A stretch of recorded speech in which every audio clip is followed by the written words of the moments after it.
Tu regardes, tu restes, tu fais partie du truc. Ici, on ne fait pas de contenu fast-food. Chaque vidéo est un terrain de jeu, un champ de bataille, une énigme. Tu veux juste cliquer? Passe ton chemin.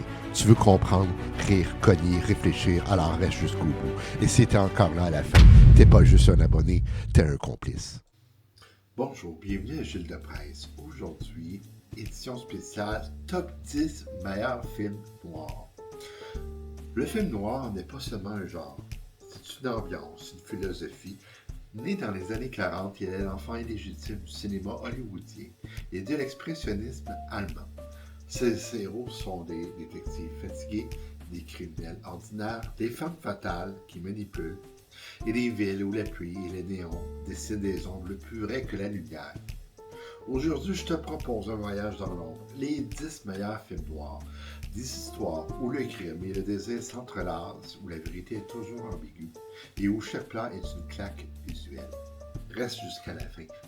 Écoute la vidéo complète, vous allez voir que c'est à travers ces films noirs-là, il y a le reflet de notre âme. C'est un miroir. Donc, on commence tout de suite avec numéro 1. Boulevard du crépuscule, 1950, du réalisateur Billy Wilder. Je vous résume. Un scénariste désabusé se retrouve prisonnier de Norma Desmond, une star du muet qui refuse d'admettre que sa gloire est passée. Hollywood, dans ce film-là, se dévore lui-même. Wilder filme la décadence avec ironie et cruauté. Norma Desmond n'est pas seulement une femme déchue, elle est le symbole d'un système qui broie ses idoles. Chaque regard, chaque ride, chaque silence est un gifle au rêve hollywoodien. Numéro 2. Assurance sur la mort, Double Indemnity, 1944, de Billy Wilder.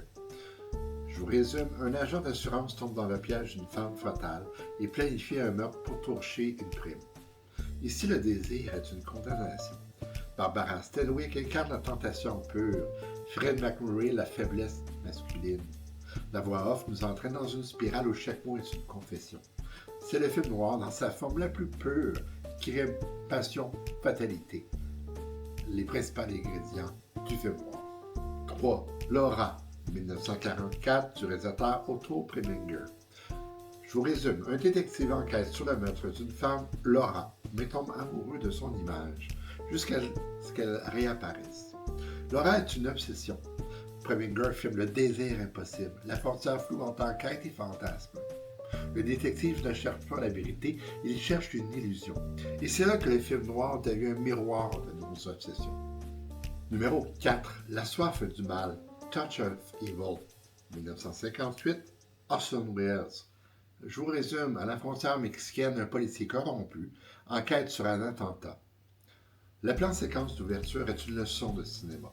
Une bombe, une voiture, une tension qui monte. Orson Welles incarne un policier monstrueux, reflet d'un système pourri. Ici, la frontière n'est pas seulement géographique, elle est morale. La justice et le crime se confondent. 5. La nuit du chasseur. 2 enfants fuient un faux prédicateur meurtrier.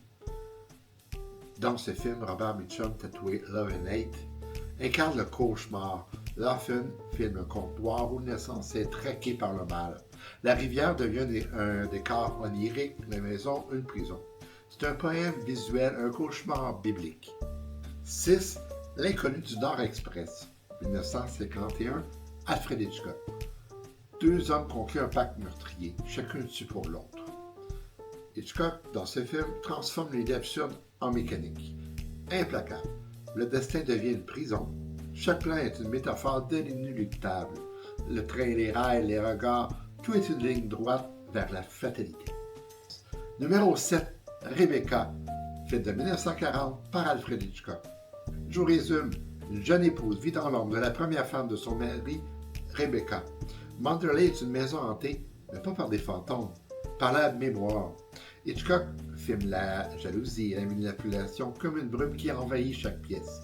Rebecca est un film noir, gothique, où l'amour est étouffé par le passé. Film numéro 8, Scarlet Street, 1945, de Fritz Lang. Je vous résume, un employé banal est manipulé par une femme fatale et un escroc. Dans ce film-là, Fritz Lang, le réalisateur, maître du dessin cruel, montre comment un homme ordinaire peut être détruit par le désir. Chaque geste est une erreur, chaque choix est une trappe. Scarlet Street est une tragédie moderne où la fatalité écrase l'innocence. 9. Le troisième homme, 1949, Carol Reed. Je vous résume, dans une Vienne dévastée, un écrivain découvre que son ami est impliqué dans un trafic sordide. Les ombres expressionnistes, la musique de sitar et Orson Welles en font tombe charismatique.